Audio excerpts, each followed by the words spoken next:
orang itu tidak boleh melebihi batas SDM-nya. Kadang-kadang kita sama ketika anak kita terlantar bilang di Pak D sugih ya ora nyafaati, punya Pak D kaya juga tidak memberi syafaat, punya teman kaya tidak. Jadi tidak menyalahkan dirinya, tapi menyalahkan teman atau keluarganya yang kaya. Itu juga awal bencana kemajmukan. Jadi kebanyakan nuntut orang itu tidak boleh melebihi batas SDM-nya. Kadang-kadang kita sama ketika anak kita terlantar bilang di Pak D sugih ya ora nyafaati, punya Pak D kaya juga tidak memberi syafaat, punya teman kaya tidak. Jadi tidak menyalahkan dirinya, tapi menyalahkan teman atau keluarganya yang kaya. Itu juga awal bencana kemajmukan. Jadi kebanyakan nuntut orang itu tidak boleh melebihi batas SDM-nya.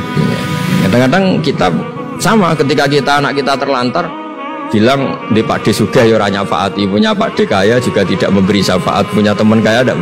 Jadi tidak menyalahkan dirinya, tapi menyalahkan teman atau keluarganya yang kaya. Itu juga awal bencana kemajmukan. Jadi kebanyakan nuntut orang itu tidak boleh melebihi batas SDM-nya.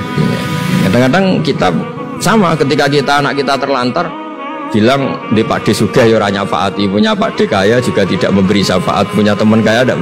Jadi tidak menyalahkan dirinya, tapi menyalahkan teman atau keluarganya yang kaya. Itu juga awal bencana kemajmukan. Jadi kebanyakan nuntut orang itu tidak boleh melebihi batas SDM-nya.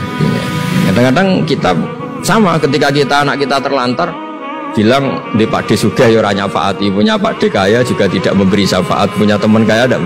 Jadi tidak menyalahkan dirinya, tapi menyalahkan teman atau keluarganya yang kaya. Itu juga awal bencana kemajmukan. Jadi kebanyakan nuntut orang itu tidak boleh melebihi batas SDM-nya. Kadang-kadang kita sama ketika anak kita terlantar bilang di Pak D sugih ya ora nyafaati, punya Pak D kaya juga tidak memberi syafaat, punya teman kaya tidak. Jadi tidak menyalahkan dirinya, tapi menyalahkan teman atau keluarganya yang kaya. Itu juga awal bencana kemajmukan. Jadi kebanyakan nuntut orang itu tidak boleh melebihi batas SDM-nya. Kadang-kadang kita sama ketika anak kita terlantar bilang di Pak D sugih ya ora nyafaati, punya Pak D kaya juga tidak memberi syafaat, punya teman kaya tidak.